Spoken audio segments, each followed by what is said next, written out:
Did ribs this week too. We did ribs this week. She just about made me leave her. I get home from work and she's like, "Okay, I'm out to fire the barbecue and throw the ribs on." And I look at her like, "Throw the ribs on at 4:30 in the afternoon? How long is it going to take?" 20 minutes or less. And the look got stronger. The look was like, "Okay, I'm about to leave." She goes, "I mean, they've been in the oven on 250 all friggin' day." Oh, I'm like, okay. "Okay, all right. You should have led with that." I thought it was going to be like the KC Masterpiece pre-cooked Right. No, ribs that's already been. I knew they were fresh ribs and hadn't been cooked. I'm like, 20 minutes or less. Okay.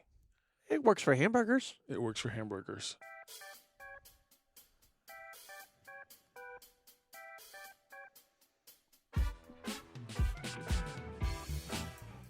Hey, everybody. Welcome to the Outer Belt Podcast. I am Patrick, and you all know my friends. Buttermilk. Eric. Jerry. And, of course, my consigliere, the one and only Mr. Chili. That was like in harmony. Yeah, it was. I like that. That like you practice has been planned paying it. off. It really has been.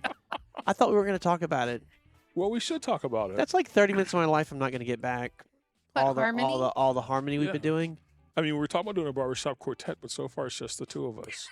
Yes. So Do they call those a barber Shop duo? duo? It's not quite the same. it isn't quite the same. Do you need a bus? A whole We big do need bus? a We whole need a big bus. We need a for bus. just the Only, barbershop like- quartet. Specifically one that's at least 40 years old. Yep. Yes. Yep. Preferably turn of the century. Yeah. Have you heard these new kids? On the block? No, but they're calling like the millennium, the turn of the century. Like talking about like CDs. Oh, that's turn of the century media and stuff. I'm That's like, funny. oh no, Yeah. I can't handle this. I don't. Make me feel old. I'm really old. Wow. I get a kick out of watching the TikToks where they hand them like a rotary phone or something like that, and they don't know what to do with No it. clue. Yeah. Yeah, I thought that was cute, but the problem is they're giving him stuff like pagers and Yeah. asking him what's this for, and I'm like, no, It's hold got on, no wait a function second. from the pager They're, itself. or they're giving him a Nokia and they're saying, how do you text? Yeah. And I'm like, this is Yeah. hitting way too close to home. I'm not okay with this. It does not sit well with my soul. What is it? Was it Nokia the slide?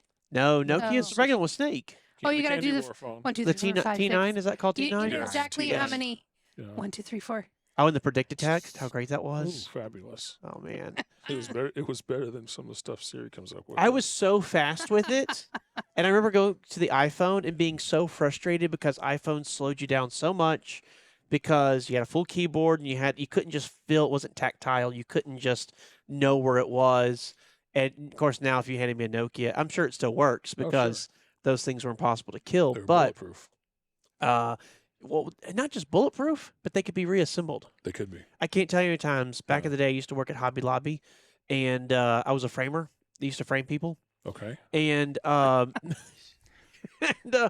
we'd be like unloading the truck, and then you're pushing the pallet jack of stuff around or whatever, and I'd get a text, and I'd be kind of coy or not sly, or I guess would be the word. Look at my phone and then try to put it back in my pants, and if I'd miss or something, it would just hit the ground, burst into 17 pieces. And then you just pick up the 17 pieces, put them all Yeah. back together, and boop, it works just fine. Like, Did you imagine ever- doing that with an iPhone now. Right? Did you have it memorized where it was like, okay, the letter C, 1, 2, 3, 4? Like you knew how many clicks Yeah. it took to get to that letter once your finger landed on the key? I did, to the point where I didn't even know that it was 4 to get to. It was 3, right? ABC. Yep. Yeah. It was 3. I didn't even know that in my head. I couldn't even process it because I just did it so much. I just Right. knew. Like, I never learned typing, which is funny that they used to teach. I don't even know if they teach typing anymore. I never. did typing in school. I took one semester of typing, not even a semester of typing. Like, a part of one of my classes was a little bit of typing. I was terrible at it. But now I can type great because it's become such a normal mainstay of our life that it's Right. funny that at one point this was a skill we need to teach people, and now it's like everybody kind of knows how to do Right. it. It's very rare to find someone who's still doing the one finger. I love It it when- happens. It happens. Yep. And there's no shame in it. I love So- when I went to the slide phone so that you could use it like a keyboard because I had taken the typing class and I could do like 70 words per minute. So it was like oh, this is easy. Granted, it was with your thumbs, but so much easier than 1, 2, 3, 4, 1, 2, 3, 4, 1, 2. With the digits on the Nokia. Oh, kinda but thing. I thought it was easier to text and drive back in the day. Not that you Probably. should. I was a young, stupid person. On the Nokia, I could just, whatever, feel the I could feel keys. it. I wasn't even Yeah. looking. I was just doing it. Yep. Yeah. Whereas now that's impossible. I get But it. but texting now is easier while you're driving because you can go, "Hey Siri, text, stop it, stop it." My iPhone. If As you we didn't all see, my check our phone. my Oh, iPhone no. just went off.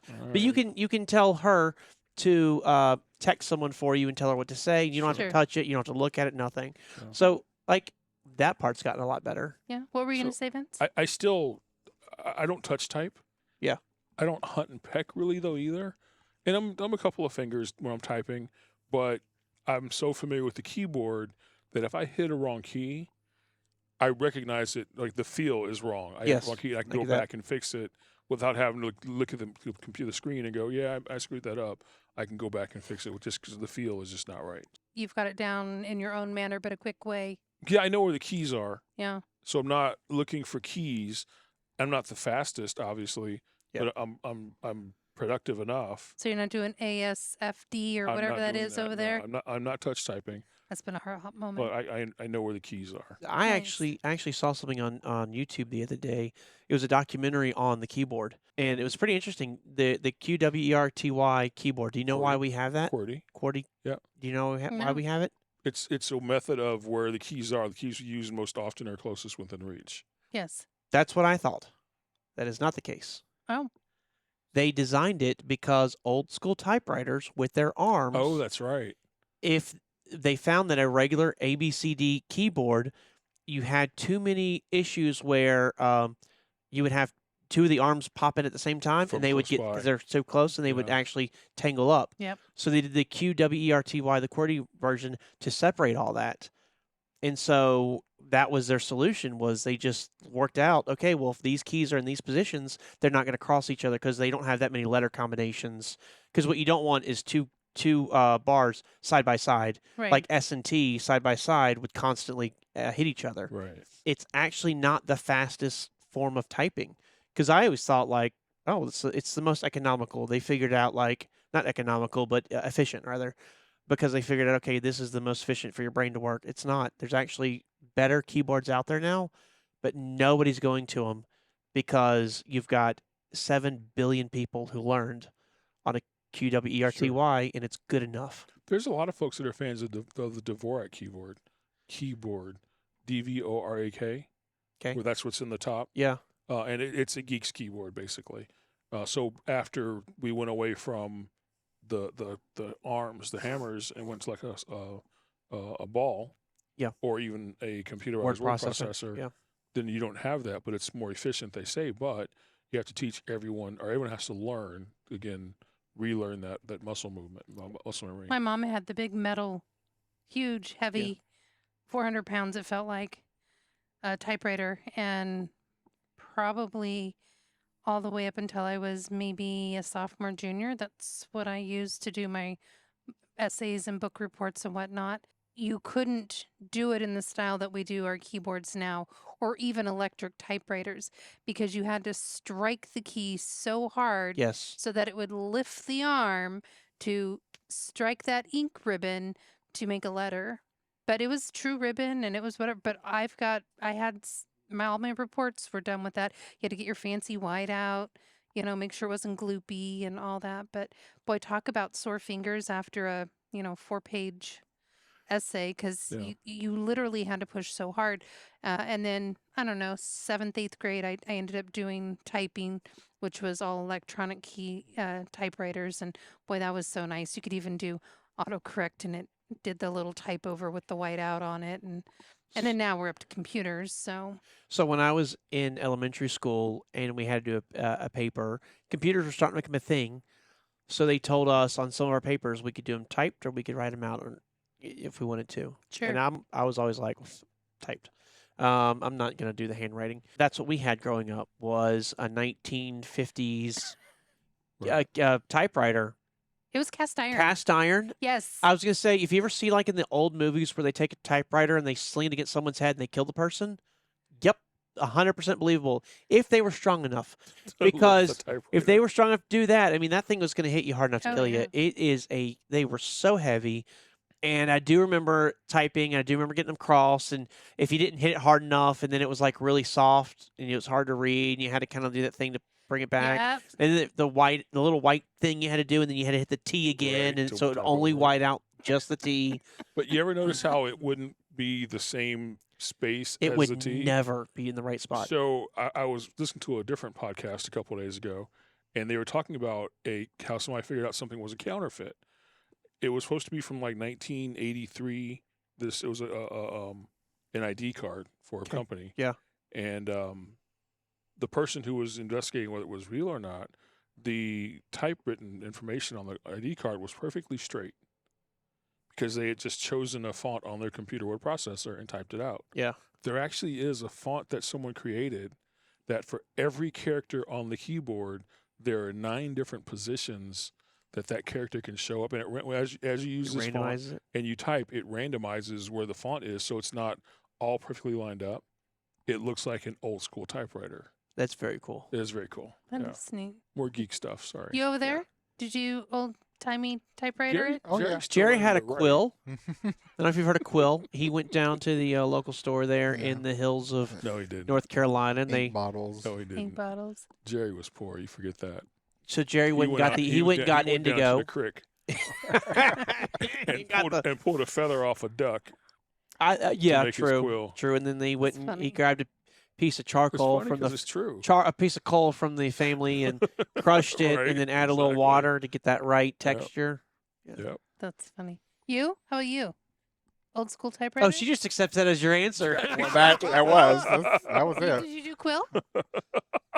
No. No, you did say yes on the I typewriter. did do heard you say that. typewriter. I remember I was probably freshman in high school when I got my first like little word processor, and it was like an electric typewriter, but it was a word processor that held like maybe 2 to 3 sentences in memory, and whenever you got it all in memory, you could hit enter, and then it would type it all Yeah. out for you. Yeah. Ooh. Fancy. We never had one of those. I saw those like in the catalogs and stuff, and I always thought they were cool. But by the time we ended up upgrading, we just went straight to Microsoft Word. So that was we completely skipped that step. Before Word, we had a different one. Lotus Notes. No, it was like Word, but it was something else. Microsoft had a It wasn't. basic. It wasn't Microsoft. It was someone else. Corel maybe made it. Okay. Or- I know Corel Draw, but they did other stuff as well.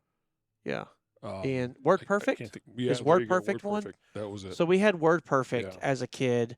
I'm sure pirated, because I don't know how any of those companies made money back in the day, Who could afford it? right? Yeah. I mean, and before they learned how to make it to where you had to have codes and all that stuff, I got a game, download it on my computer. Buddy wanted it. Here you go. Yeah. Like, Oh, even after they come up with the 19-digit keys Sure. and everything else, I was downloading that off of BitTorrent like you wouldn't believe. And I'd sit there, I would try probably 50 codes, find until one you that find one that worked, worked, then yeah. it would work for like 3 months, and then Right. it'd get kicked Shut off. down. and- but yeah. I mean, I look back at it now and I'm less than happy that we did that. But it was a different age back then, different Sure. time back then. And now everybody's gotten smart. It's so easy. Like Microsoft Word that I've got right now, it's an annual subscription. It costs pennies and works great. And they've got a customer for life. Like Yeah. everything's gotten a lot slicker on that end. No one's using Napster anymore because Apple Music is. How much is Apple Music? $5 a month? $9.99. $9.99. Well, let's not give credit Apple all the credit for getting rid of Napster. I mean, that goes back to Well, yeah, there was a Pandora whole and FBI other stuff thing. before. Well, yeah, but you have Pandora before that and Yeah. Spotify before that, and Bear Share, LimeWire. yeah, The only program I remember being gifted when I was growing up is AutoCAD, and that wasn't until college, or just before But- college. But what did you do as far as typewriters or anything like that? I don't remember any heavy duty cast iron ones. I just remember plastic ones. Nothing I could hurt anybody with. Yeah. we still though keep Eric limited to what he can have around him. No sharp tools, nothing heavy. We're still concerned about our well-being. So Safety scissors. Even the electric ones, though, at school, those were heavy. Those were. were They're like big a machines. cast irony, very heavy metal. Never had them. Oh, they were very big. I remember you had to turn it on, and it was like, starting up a whole engine. No, my school from a very, very young age, they got rid of all the typewriters and they had nothing but computers. Yeah. Now, these were MS-DOS based. Sure. It was weird because I learned on MS-DOS based, and something happened in the early 90s where all the computers got replaced with Apples. And I remember making Okay. that jump and being like, I hate this. Sure. Apple made a huge push in education. Yeah, they really in the did. early stages. It was such a hard adjustment to make. As a kid, you would think it'd be easy, but it was like everything was in the wrong spot and it didn't work right. I hated it. No one's asked me what I used as a kid. Is that because you all Stone knew and that chisel. Okay, so that's where I was going with it. I figured What you did all you knew use? stone and chisel. Okay, well, outside of stone Yeah. and chisel. Occasionally, for Otto, he would go up to the Mount Sinai, I believe. A burning bush would lightning into the tablets. Nice. Exactly what he was supposed to do. It was very Cost me convenient. my soul, but so my sister had a typewriter. She was 4 years older than me. She was actually really good at typing, and so she had a typewriter, and I was horrible at typing. Failed miserably in 8th grade, and my sister would type my reports, not voluntarily. Oh, My mom would make her because she knew if I sat there to type a report, I'd be all night long doing it, and my sister would knock it out in like half an hour. If it were a longer report, otherwise she'd just be done with it. So right. my sister did my reports. I wrote them, Yes. and she had the pleasure of reading my chicken scratch and typing it up. My handwriting is still horrible to this day. My handwriting's abysmal. My signature makes a doctor look legible. Just so she should have been like a stenographer or something. She actually was a dispatcher, a 911 dispatcher for a while. Oh. Then she had to take a typing test. She had to type so many words per minute, and she just killed it. That's cool. Oh, so writing your reports kind of paid off. It did. pay Typing, off. not There you writing. go. Typing your reports You're welcome, paid off. sis. Do you wonder if, with the big push to like using tablets as computers, instead of actually having a laptop, you now would just have a tablet? Do you think that's going to kill people learning the typing skill? No, because people that use tablets as their main device are still using keyboards Okay, with them. just Bluetooth. Do they at Bluetooth, school? yeah. Because I know at school they give you little iPads. Schools, A lot of them do now. Yeah. starting in like first, second, whatever grade, the whole class gets an iPad to learn from. Well, I think the touch typing goes away because you don't have that tactile like we talked about with the Nokia phone. Yeah. Yeah. You can feel where the buttons are. You don't have that tactile on the computer on the iPad screen, but who knows? Interesting with the next generation. Maybe I need to I ask know. Anna how that's working out Maybe you should. for students. I remember my first Nokia cell phone. So I had this case on it that had like a little, what do you call it's almost like a little power. I don't know how to describe it. But it would be something that would connect to like a battery or something, and it almost looks like it's really flat. Like a ribbon cable? Ribbon cable. Thank Okay. you. Exactly. So it had a ribbon cable. Oh on it. wow. And it was on the case, and what it did was it connected to the battery, and then it was all hidden underneath the case and everything. So then whenever the phone rang, the whole entire thing would light up rainbow colors. Oh my gosh. that's Oh my ridiculous. goodness. Do you That was remember? my first. Do you remember so many people back in the day used to have the like their Nokia or Sony Ericsson or whatever phone in there, and it was inside of the black leather case Yeah. with the like plastic clear plastic, vinyl yes. front, Yes. and it had the little thing that looped Oh, over the yeah. front, and then you still could pull the antenna out and everything. Funny all those things. Of course, Dad had the Motorola, the gray Motorola flip phone with the battery that was about 1.5 inches thick. And then that went away, and he got the same phone, Yeah. with but the nut battery had a 1/2 inch bubble instead of Right. being 2 inches. And I thought it was so cool. My mom had the car phone in the bag. Yep, I did too. Like the phone, like the house phone in the bag in the car. Yeah. Well, I know I've mentioned it on here before. The Freightliner Argosy, when they were still making that cab over truck back in the early 2000s, their literature, like their from the factory brochures, had on the doghouse a car phone. Like and it's not Bluetooth or anything like that. Right. That didn't exist back then. It wasn't a headset that was tied in.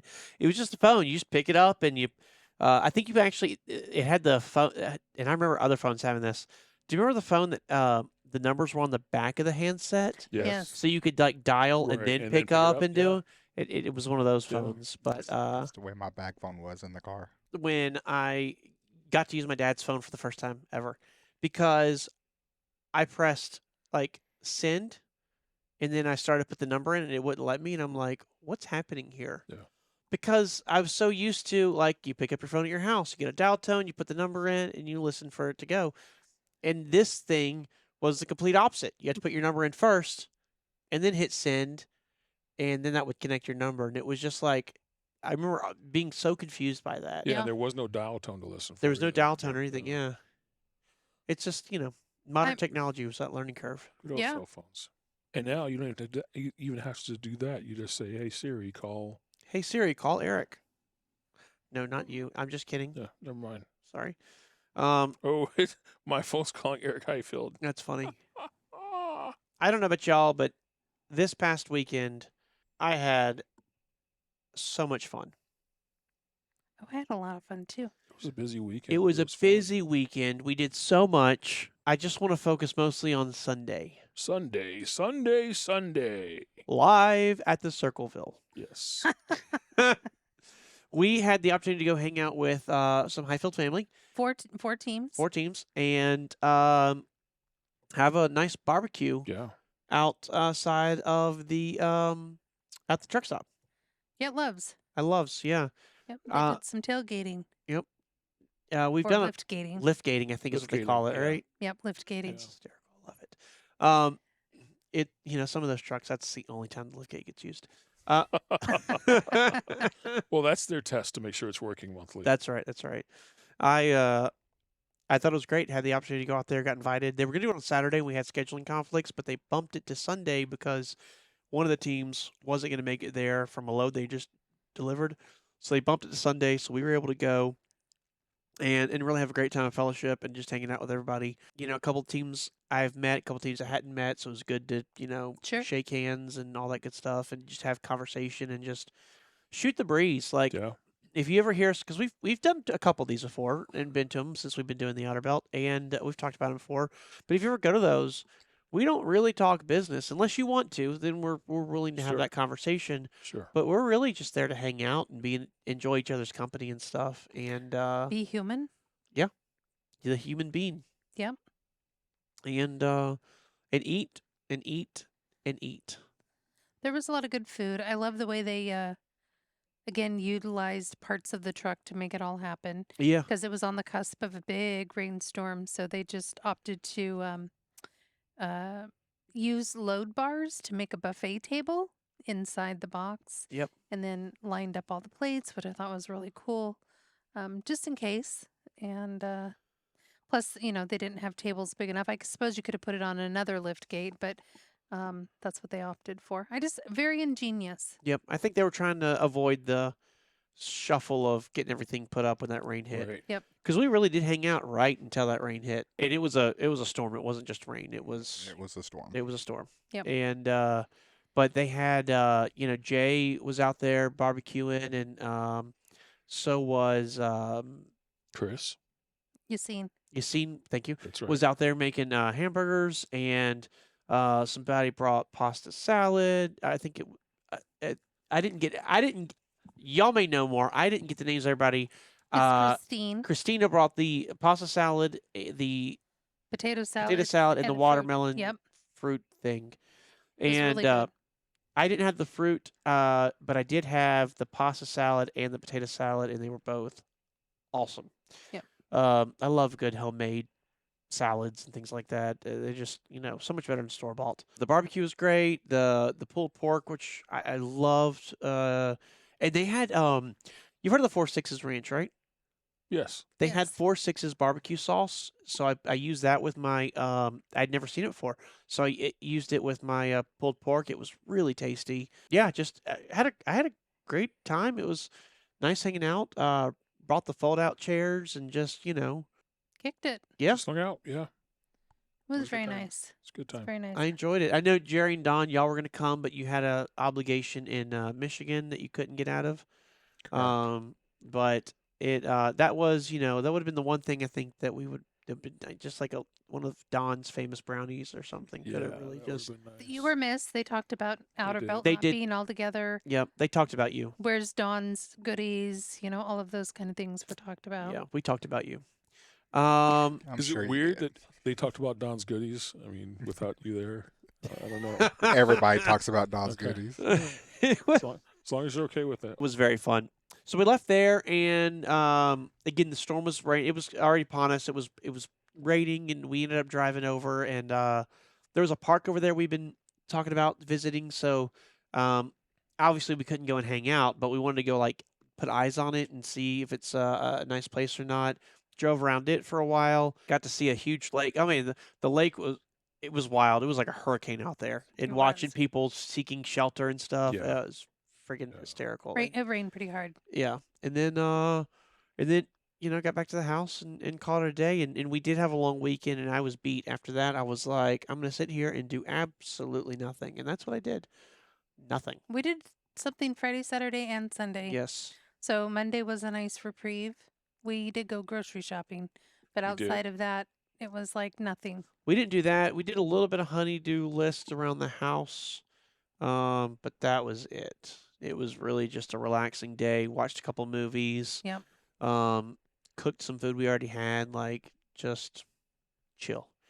And then on Tuesday, as y'all know, it was my birthday. Thank you for all the people that reached out and wished me happy birthday. I had a lot of fun with that. Pretty low key birthday. It's not a special year, so that's fine.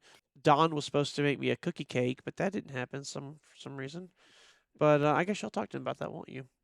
So for those of you that don't know what a cookie cake is, this picture right here is what it is. It's basically just a giant cookie, like a 14-inch pizza, large pizza. That's a cookie. They're usually soft and gooey. And then they put the icing around it and, happy birthday, happy retirement, happy divorce, whatever it may be. Sure. And it's one of my favorite desserts. I love a good cookie cake. Red velvet cake, cookie cake. Those are kind of my two back and forth that I love. I ordered you one time as a surprise. You did? I remember that. I remember that. I think the surprise was more for you, though. It was. It was. So I order it online, did the whole thing, go and pick it up. Oh, and I just want to throw out real quick. It was the Great American Cookie Company. Yes. She did not skimp on any money. She got the real, authentic, delicious thing. So I go and pick it up. Huge box. And I'm like, oh my goodness. Not very heavy though. And I open it up and I look at it. And in my head, I'm like, It's a cookie. it's a cookie. This is a gigantic chocolate chip cookie. Where's the cake? Like, I was so disappointed. I thought for sure that they had messed up. I think I even may have texted or called Eric because he was in on the plan of surprising. And I'm like, this is it? A cookie? Like, you told me it was a cookie cake. It's just a cookie. He's like, that's it. It's just a cookie. I'm like, okay, if that's what he wants, which is what he wanted. But I just didn't understand this whole concept of you using the word cookie and cake in the same sentence. But Now they put the giant cookie on top of a cake. Sure, you could have sold me on that. But it tastes different than a regular cookie. It's not crunchy at all. It Sure. is denser. It is a lot thicker than a regular cookie. It does have a more rich flavor, I think, than your Right. average cookie does. And then the icing's like a nice kind of touch to it. At a lot of malls, used to be, I don't know if you still can or not, because I haven't been to a mall in quite some time. Used to be able to just buy a slice of cookie cake from Great American Cookie Company. I don't know if you still can or not, but they would just have like a cookie cake there, and they were just selling it by the slice. So I remember getting those, but also my jam at Great American Cookie Company was always the double-decker cookies with the cream in them. You know what I mean? They Yeah. take like a M&M cookie, which was my favorite, and then they would do the icing, and then another M&M cookie, and you'd be walking around the mall just getting high on sugar. My brother makes those. Calls them whoopie pies. Yes, He I does think. a oatmeal cookie with the cream in the middle. Oh between man, two you know how much I like Oh, oatmeal cookies. His are so I good. do. Are they got raisins in them? I No, don't think his do. Oh, I don't think his do. that'd have been a nice birthday surprise. It would have been. Oh I need to go man, visit him. it's not very far away. he's not far. Apparently I need to go with you. Apparently. Chicago? Peoria, Peoria. Yeah, South. that's different. I want to go to Chicago. It's not there. Jerry wants deep dish. I thought we were doing outer belt on the road. We need to do an Yeah. outer belt on the road. I thought we were doing deep dish Or a road pizza and Chicago dogs. Let's do it, and then we can go to Detroit. Maybe Yeah. watch a game. Maybe. Go to the Henry Ford Hospital Museum. What is it? Henry Ford Museum. We delivered there. Really? I wanted to go for What'd a you long time. deliver? It looks awesome. It Auto was, parts. no, it was actually He was I'm he was I'm he was like, doing a what deal are we for O'Reilly. delivering? O'Reilly. surprisingly it was actually artifacts from Benjamin Franklin. It was like a Yeah. lot of his first inventions that he ever made. The Henry Ford Museum's not a car museum. Hmm. It's a time period museum. Interesting. There's a whole village there set up. It's supposed to be Wow. really, really nice. I want to go see it. Fun fact: some family lineage dates back to Benjamin Franklin for me. Really? Really, really. Are you part of the? I mean, do you like get? No, no royalties. Yeah, So- and then we went there a second time as well and delivered actual artifacts from the Titanic. Oh, fun. Really? Yep. Yeah. Exactly what we had on there. I just know that the manifest said artifacts Titanic. Did you That's see where the guy in Ohio is building a submarine to go to the Titanic? I did see that. Yeah, somewhere here in Ohio. I did see that. But he's working with a reputable sub builder, Okay. and they're. Fair enough. I think from what I've read, it's going to be built out of steel, not Oh, really? Still not not fiberglass. not fiberglass. No, no. Just because it's good enough for a boat hull doesn't Right, make doesn't it good enough a for submarine. submarine. Yeah, I get it. Look, there's nothing wrong with submarines and doing that kind of thing. Like Cameron Mitchell, that's not him. That'd be the chef. We're talking about James Cameron. Yes. Yes. Has made James like Cameron Mitchell. didn't he make like a ton of dives to the He did, Titanic and all yeah. that? He did So safely. yes, I think if it's done properly, there's not a big issue with it. The problem with Ocean Ocean Gate, Ocean, whatever it was he was doing things and people were saying, "You're making a mistake. What you're doing isn't safe." And he was like, "Nope, it's safe. We can prove it." You know, the problem with proving something is it has to be repeatable, Right. and he can't repeat his claim anymore. Yeah. So, It was Ocean Gate. Yes. Ocean Gate. All right. Yeah. Even the name of his company sounds like a A like cult. Watergate or Ocean Gate or you know what I mean. Like we I always think throw that they Gate would after have tested it, wouldn't they have? it actually had done a few dives It before. had, yeah. Some deep dives too, and it just the way I think it was described to me is because I was thinking like fiberglass is pretty carbon fiber rather is extremely strong. That's right. It was carbon fiber.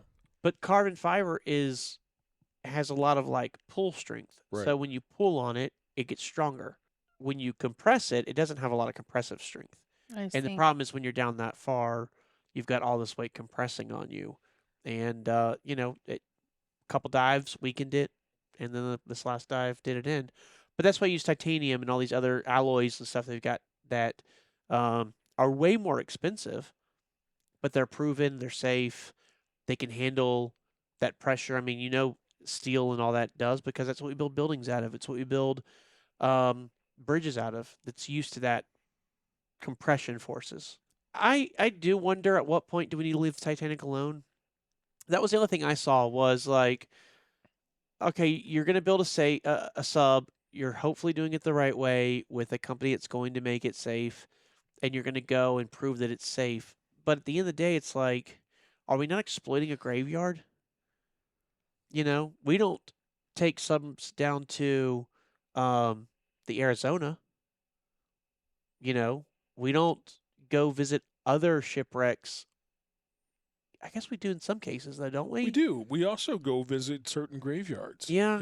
What's the one New in Hollywood Orleans. or Oh yeah. they do tours of graveyards. So Yep. it's certainly something that we do. Whether it's right or not, I don't know. Yeah. But it just seems odd. I don't know. It's just weird to me. Are they doing it for historical purposes or scientific? Like, are you studying maybe why it broke From- apart? Or... Seems like it's tourism. Yeah, from what I saw, he was just doing it based Oh. on we can safely tour and do these things. Right. So, Hmm. I don't know. It's weird to me. Sure. You don't even see that much. You know what I mean? Like, the ships, the subs have gone down with their robotic cameras and stuff. They give you so much more detail than what you're Sure. actually able to see. Sure. So I don't know. It's weird. I don't completely understand. But I do understand the fascination with Titanic. I just don't understand the desire to go visit the site. Sure, I get what you're saying. So that's what does it for me. But I tell you what I do understand. On our private Facebook page, we have a private Facebook page for Hyfield Trucking for the drivers. Once they're Sign a lease. once they've signed a lease, they're able to join on here and talk to each other, and they share war stories. They share cooking tips. We pass out sometimes some information there. We do it also via email, but sometimes people see their Facebook before they see their email. So people will share weather information, Bridge closures, bridge road closure, yeah, closures. things like that. And one person, I think it was Jay actually, the same guy that did our cooking for us a few days ago, or a few weeks ago, he sent a post up about these electric truck trailer thingies. I don't know how to describe That's them. a good way to describe it. Yeah. And said, I think this is what they were talking about in the Outer Belt the other day. I looked at that picture and I was like, I don't recall that. So I went to the ad and read through it, and I'm like, I don't think we've talked about this at all. But when I saw what it was, I'm like, this is an interesting twist, and I think we should talk about it. There's multiple levels of intrigue on this one for me. So this is about a company called Revoy EV, Revoy EV. Here's a picture of their device right here. Okay. And what it looks like and what I thought it was originally and what it actually is are two different things. It is a small trailer that goes on the back of a 18-wheeler or tractor, and then you hook up your actual trailer to that. On it is electric battery pack and a couple motors that actually drive the axle that's on that trailer. It's only a single axle, I think, and it drives that axle. So what I thought it was when I saw this picture is I thought this was an extended battery pack. So if you're driving a Tesla or electric Peterbilt or whatever down the road, eCascadia, this thing would extend your battery life, right? So now instead of being able to drive 500 miles, you can maybe drive 1,000 miles now, right? I thought this might be a creative way to help with the battery limitations, because if you're running team, you don't have to stop, and so you could actually get in that full amount of time. But that is not the case. That is not what this is for. This is actually an adapter to take a regular diesel-powered tractor and make it more fuel efficient. So what they do is you hook up on this thing. It's got all the batteries in it. It's got the electric motors on that axle to help propel the truck forward. So your engine, which is burning diesel, doesn't have to work as hard. So it therefore sips diesel. So what they can do is they can take a truck that's going, 6 miles, 7 miles per gallon, and they can do 15 miles per gallon. Because the diesel engine is not having to work so hard, the electric pack is actually doing all the work, Right. or a lot of the work. And with when they go to accelerate, which is some of the more fuel-consuming portions of driving, the battery can give more power to help make that more efficient. So when I saw that, and I was like, okay, that's a cool concept, right? So I take my existing diesel truck, I put this thing on it, I get better fuel economy, and I still have my diesel motor. So if I'm not producing enough power or if I don't have enough electricity, I can still go further, right? Like I'm not limited strictly by the battery. Kind of turns it to a hybrid setup, so to speak. Right. Not a true Yeah. hybrid, but a little bit of one. The only thought I had was, it's a cool concept, but A, what's it weigh? Right? That's going to limit us because then it limits what you can haul. But also B, how expensive is the thing going to be? Right. So they've addressed it in the article. They were talking about the way they pack trucks these days, not including like food. So we're not talking food. We're talking mostly parcel stuff. They run at a cubic foot before they hit footage the weight limit. before they hit the weight limit. So weight's not really the biggest problem right now. Is they actually run out of cubic space. So they're filling the truck up front to back, and it could still be heavier, but there's nowhere else to put anything. So that's the market they're going after. Now, if you're hauling lettuce, you're paid by the pound, and you're trying to get your truck as light as possible, or fuel, this ain't for you. They're going after the retail customers, the people that are hauling, that kind of stuff is their goal. The second thing is the cost. It is actually a subscription service. So you pay by the mile of what you use. You don't have to actually buy the thing. So there are no upfront costs. You are only using what you've subscribed for. And if you go over, there's some overage fees that you can pay so you're not like screwed. They will allow you to get better fuel economy. And they're saying the difference in fuel economy will cover the cost, will more than cover the cost of what the actual thing costs. So if it costs $1 a mile to roll down the road, but with this thing on your truck, it would only cost you 30 cents per mile. It's gonna cost less than that 70 cents per mile to rent it, so to speak. Wow. They're gonna have yards across the country, so they call them swap stations. So, and they've already got 2 of them up and running in Texas and Arkansas, and you can pull in, drop your dead one that's out of battery juice, and go over and pick a new one up and be on the way. I think they said it takes about 5 minutes to drop your trailer, the Revoy, pick up the new Revoy, and put the new trailer on. The Revoy is pretty smart. It's got some cool things. So, like, underneath it, you've got obviously the main live axle, but where it goes right behind your truck, there's actually 2 dolly wheels that come down. They will actually like self-support the whole thing on wheels, and I believe it'll even reverse itself off of your truck for you. So it's pretty intelligent. It does a lot of stuff. For what they want to do, the amount of capital is what makes me wonder if they're going to be able to pull it off or not. You'd have to have such a huge network, and you'd have to have so much money in these things, right? Sure. Like they don't say what these cost to make, but they've got to be incredibly expensive. They have to be expensive. And right now, they're only running between Texas and Arkansas. That's where the swap stations How are. many do they have? Does it say? No. It doesn't say how many they have. It just says they have the 2 swap stations. Yep. But again, I think it's a neat concept. It's just how do you scale it? Sure. Why are fleets not going out and buying 1,000 electric trucks? Because that capital is so huge. Right. And if these are just a little bit cheaper than that, it's not really helping. So I don't know. I think it's a cool service. I expect we'll see some more of these in limited markets working for certain customers. I was really thinking like a Hobby Lobby who owns their own private fleet of trucks, Walmart who owns their own private fleet of trucks.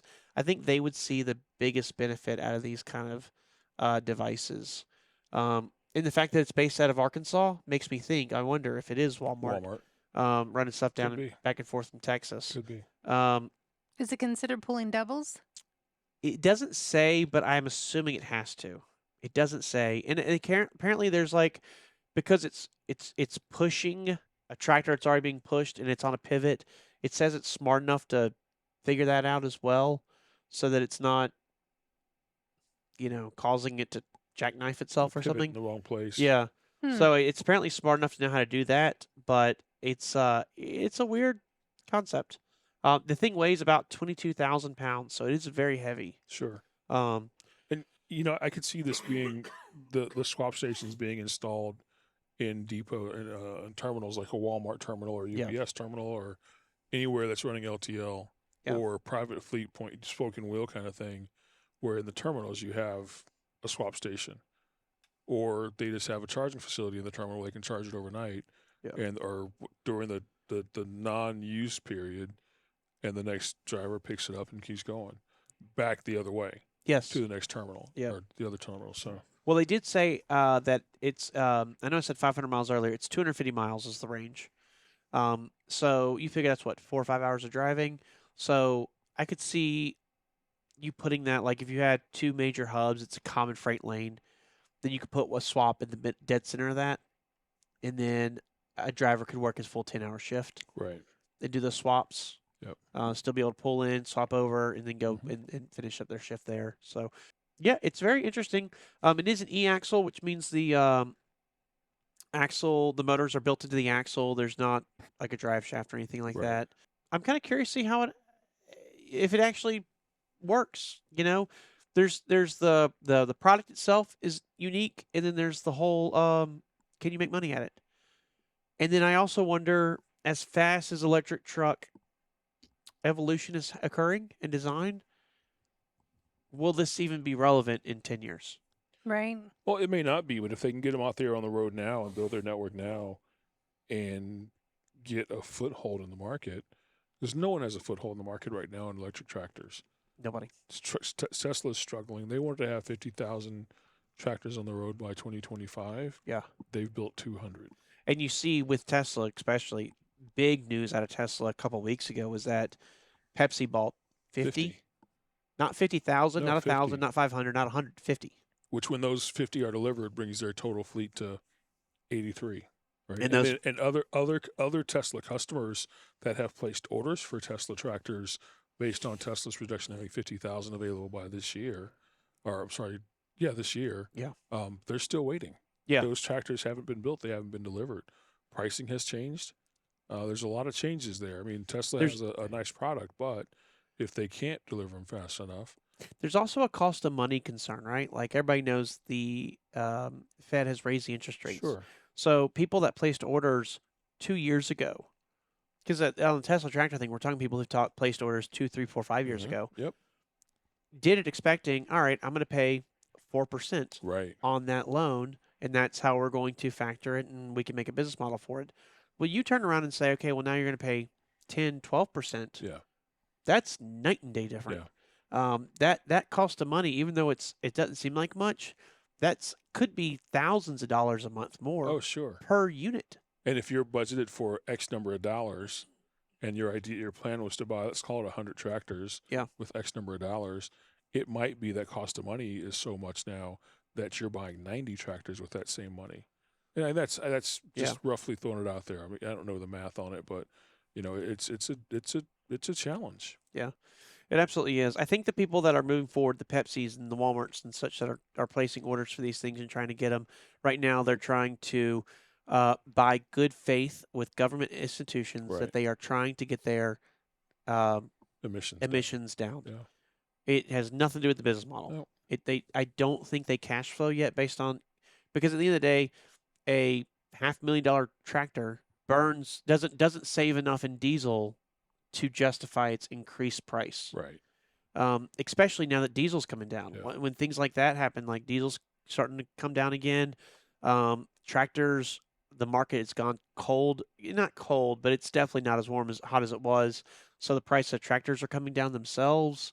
So when you factor that stuff and you add the limitations of electric, it starts to look less interesting. It does. When diesel's $6 a gallon, it looks real interesting. Looks great. Yeah, let's do it. a good example of that would be like the propane truck market, the natural gas LNG truck market. Like when fuel's incredibly high, people buy them, Right. and you see them all over the place. Yep. And then when the fuel goes back down, they kind of disappear, unless it's a big fleet that has a majority of those. So, anyways, it's just an interesting thing. I'm very curious to see if they can bring this to markets on a large scale successfully, Sure. or if this does end up being just a couple regional places. It's an interesting Yeah, article, so- certainly. Yeah, thank you, Jay, for bringing it to our attention, because it's not something I really knew about. And I would love to know what it is that we were talking about, where you saw this and thought it was the same thing, because that is an interesting kind of Well, I know change. we talked but about the one company running up Houston to Dallas. yes, yeah, with the So driverless. yeah, the trucks. driverless trucks. Yeah, I saw an article kind of piggyback on your Musk talking, where it said that Tesla can penalize you for selling your truck in the first year. yes. That's Like- a Cybertruck, though, right? Yeah, it is. It was a Cybertruck. Yep. But like $50,000 or something if you sell it in the first year. Yeah. I'm like, woof. You better really love the Cybertruck.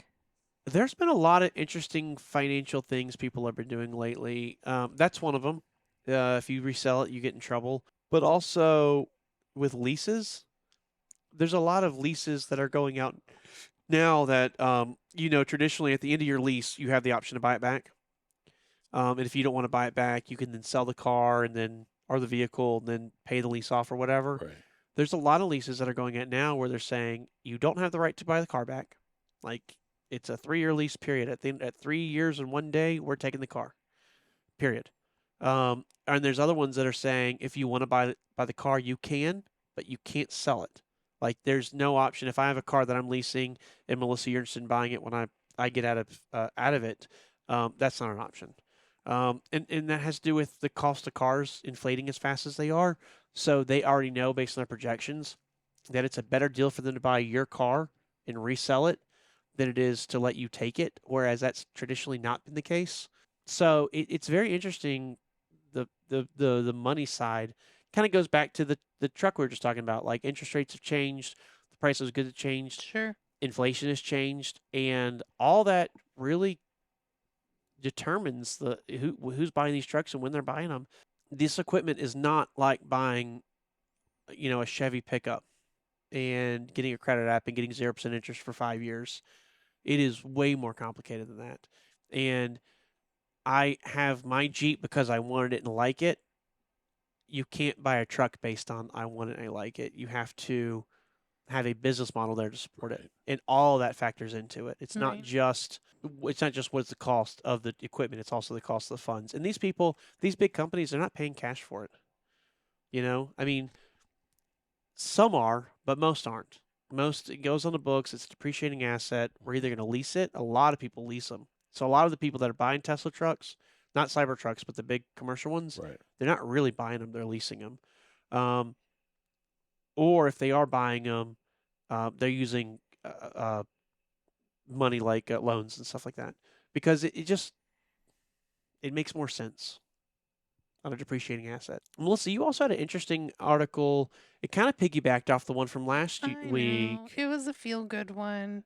We do like feel good articles. Guinness World Record. The oldest truck driver holds it at 90 years of age. So, oldest truck driver holds Guinness World Record at 90 years. Here's a picture of him. He says he has no plans to retire from his 60 years of OTR, which is a long time. Yep. His name's Doyle Archer. He was officially recognized as the Guinness World Record holder for oldest male truck driver this year and has traveled 5.5 million miles in his 60 years driving truck. He secured the record at 90 years, 55 days old back in February. So 90 years and 55 days. He says he doesn't plan to retire anytime soon. His health holds good. He's going to keep driving. He says, I do not have the word retire in my vocabulary. I enjoy my job very much. I couldn't imagine being 90 years old. How about 90 years old and passing a DOT physical? Can we talk about that? That's some pretty good health he's got. He clearly keeps himself in good physical condition. I mean, you see the picture. He's doesn't look terrible at all. Yep. He's out of Kansas, Phillipsburg, Kansas, for his company. Got that good Midwestern blood. He says, anything you can haul in a truck, I've hauled it.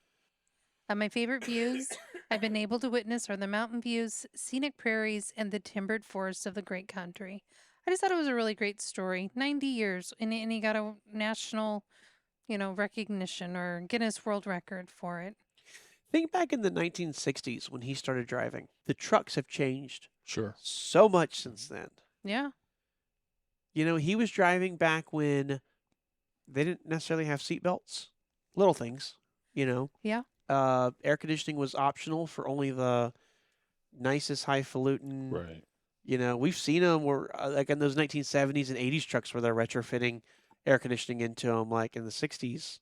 Forget about it. Unless you were in like a really nice Kenworth or something. But even then, maybe not. To go from all that to what he's in now, like, I bet you he still has a CB handle. I bet you there's locals in his area that can utilize that CB and call him on his handle and he'll answer. I bet you he's just part of that era. Probably, same truck stops. Yep. Knows Betty at the pancake factory or whatever. You know what I mean? That's cool. That's a long time to be trucking. I guess you really got to like it, right? I mean, I love trucking, and I saw some amazing things back when I was driving, and it is one of those things where if I had to choose, like if life crumbled or whatever, right? I might would go back and I'd probably go back and drive again. Like I enjoyed my time on the road. I Sure. really would go back and do it again. But 60 years in one career. I Yeah. mean, most people 60 years is their planning for retirement. This guy's 90. He's like, no, I'm Not good. gonna do I'm it. just gonna keep driving. Yeah. Yeah. I wonder if the variety of freight kind of kept things spicy for him too. Just doing. He says that you can haul the truck. He's hauled it. Yeah. So I wonder Oh, if and that's he's going gone to all over too. He's not just like a local or regional route. He talks about Vegas and In the Space Center, he talked Yeah. about that Yeah. and a few other places. so he's going everywhere. Maybe that does keep it spicy, as you put it. It is cool. I mean, one of the things that's great about America is every business pretty much has to have something delivered by truck at some point. So we really do go everywhere and see everything. Oh, Yeah. I'll tell you why he's on the road so long in life. Uh He's been married for 70 years. oh. He's got 9 children, 25 grandchildren, 26 great grandchildren. That's why he stays That's why he stays on the road. And he has an interest in antique cars, Oh, sure. John or as he Wayne knows them, movies. as he knows them, cars. Yeah. And John Wayne, Yeah. John Wayne movies. Who doesn't like a good John Wayne movie, though? Let's just be honest. I appreciate that. 70 years been married.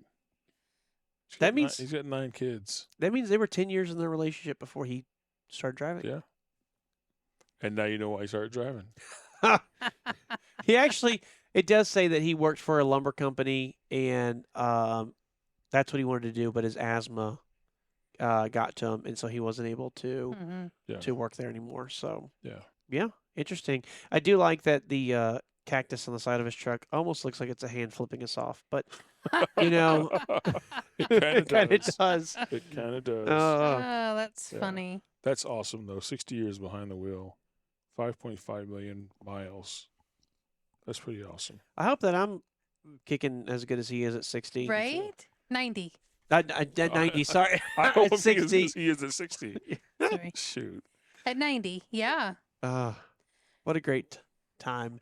So speaking of all the healthy chat and looking great at 90 and all Yep. that stuff, I guess it's time for Patrick's weekly weigh-in. Yeah. And first and foremost, as you all know, we are sponsored not by Optavia.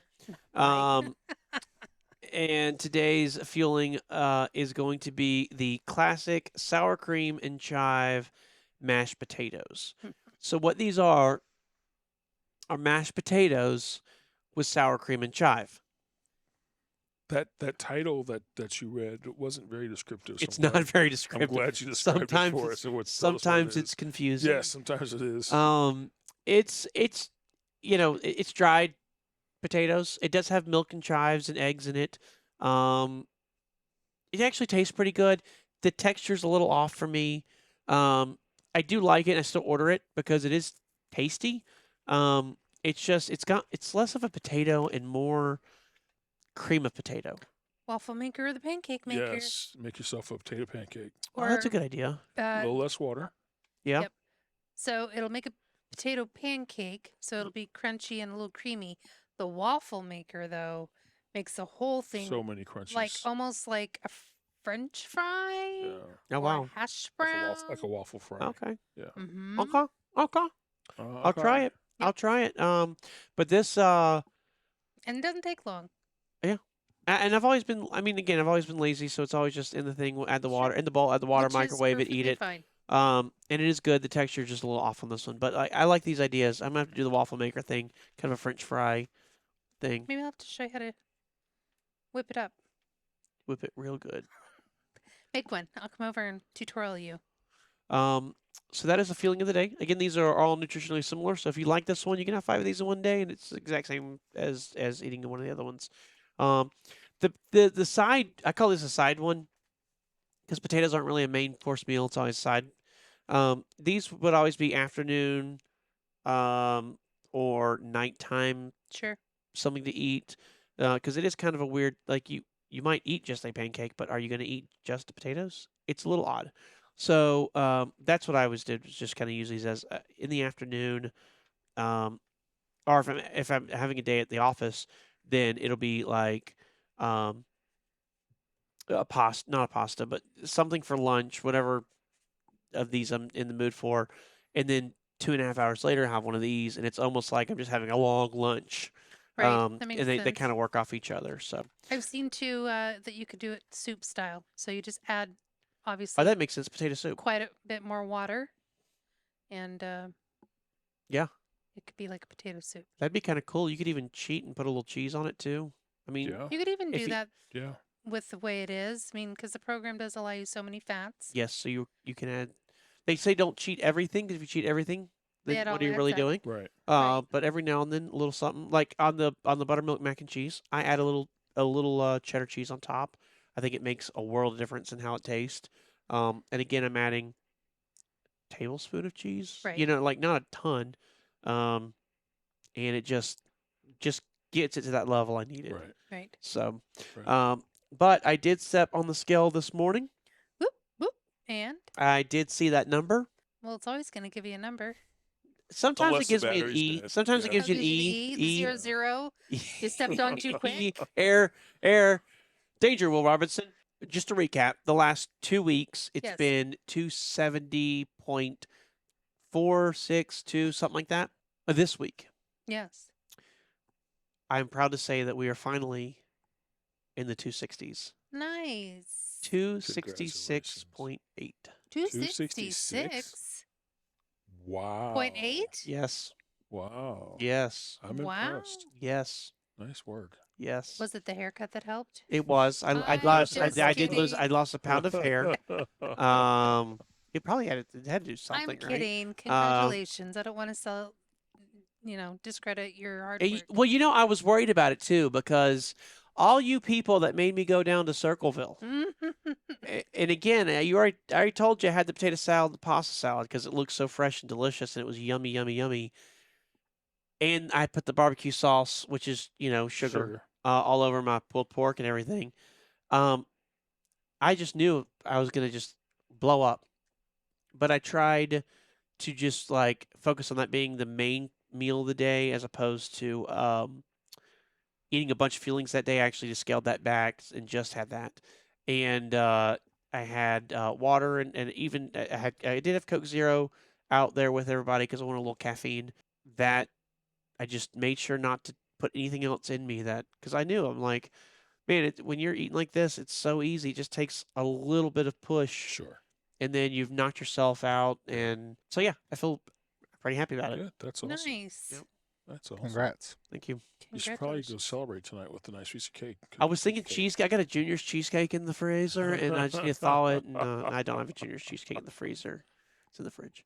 I don't have one in the fridge either. It's on the counter. So, That's funny.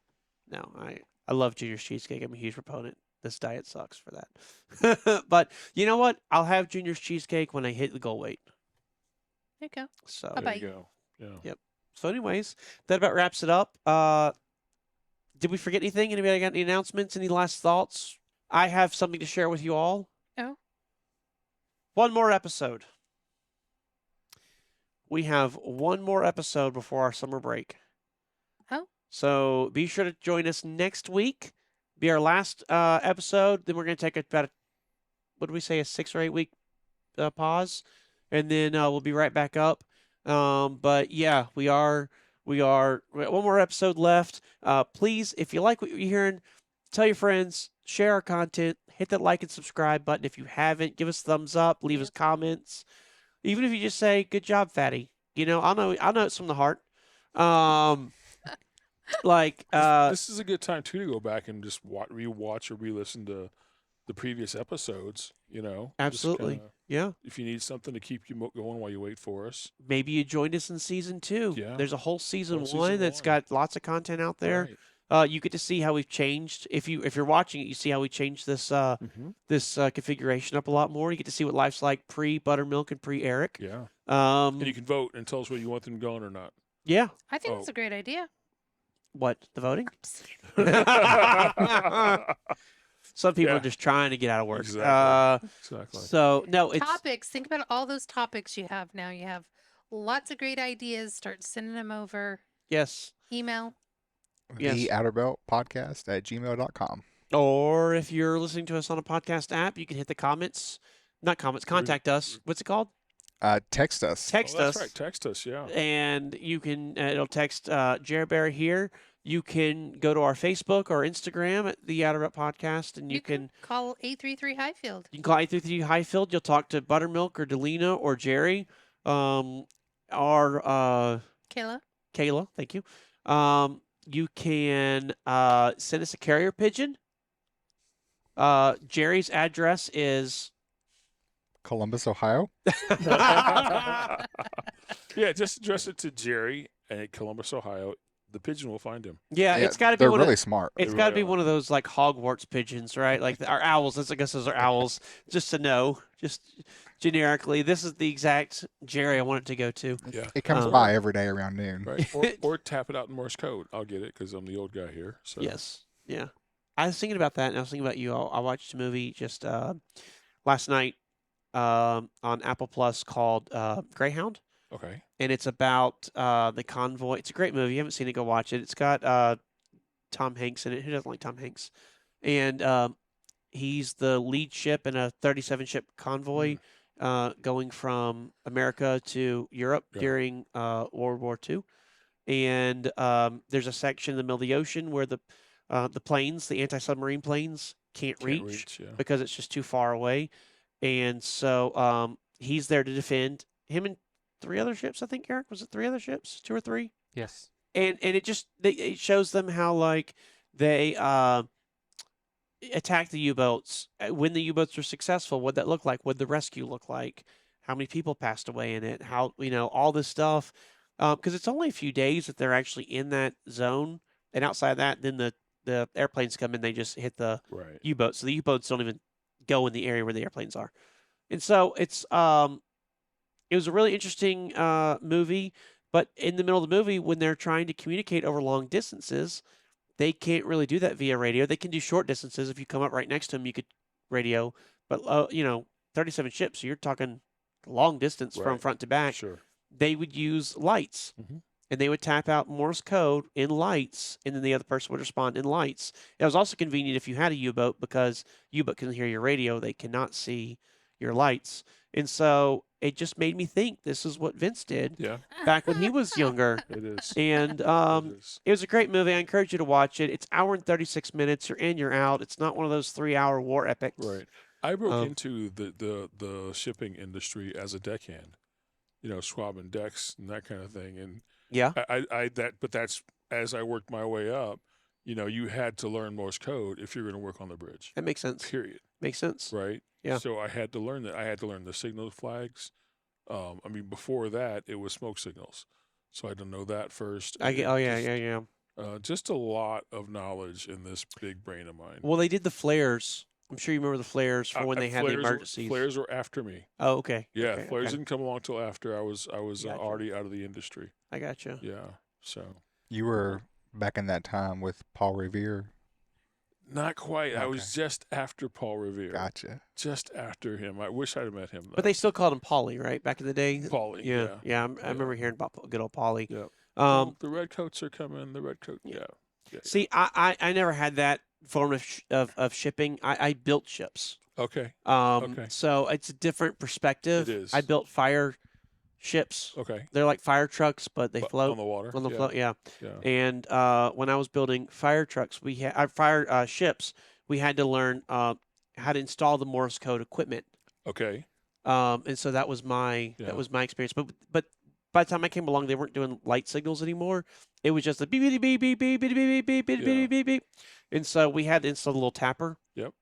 And you had to be Yeah, careful tapper. because if you like leaned your hand on it, it would just be beep. Oh, it's so annoying. And somebody's like, "Who's dead? Who Yeah, died? exactly. Who died? Exactly. Flatline." Yeah. So that was good times back building the fire ships. Yeah. Those things could throw some water. Speaking of fire trucks, Ships. well, you mentioned Oh, like a trucks. Yeah, fire yeah, truck, yeah. but, Back when I worked for Ferrer Fire I Apparatus. saw the coolest thing on Memorial Day. Locally here in Columbus, there's a company that builds fire trucks. Yes. Sutphin, I think it is. Yes. And you see them coming along the highway, and usually they have chassis in various forms. Yes. They got a lake out there they use when they test That's cool to see. the fire apparatus. It's really cool to see. They had a single ladder truck out there on Monday, and the ladder was up, and hanging from the ladder was an American flag on top, Mm-hmm. and then they had all of the flags of the armed forces. Oh, down that's very below, cool. And it was tied off at the bottom, so it just hung and blew in the wind. It was really, really cool to see. It That's was awesome. neat. Really cool to see. Yeah. That's awesome. I do know back Memorial Day and Veterans Day, when I was traveling the country, and the 4th of July, I remember seeing several cities we'd go to. They'd have the two ladder trucks Oh, yeah. and hang the American flag over Yep. the interstate. Yeah. Um, Really cool. and that was always a Really cool thing cool. to see. Yep. You know, it's one thing we do at our house is we fly an American flag out front, and we keep one out there all the time. And it's just, I don't know, that's one of those little things that I didn't do as a kid, but it feels incredibly important to me now to do. I don't know where it came from. I don't know why. I don't have a good logical reason. Yeah. It's just, proud of the country and support it in every way I can. There you go. There you go. In the meantime, thank you so much for hanging out with us. Stay safe and make good decisions. And don't leave money on the table. Don't do it. And keep those wheels a turning. Bye. Good night.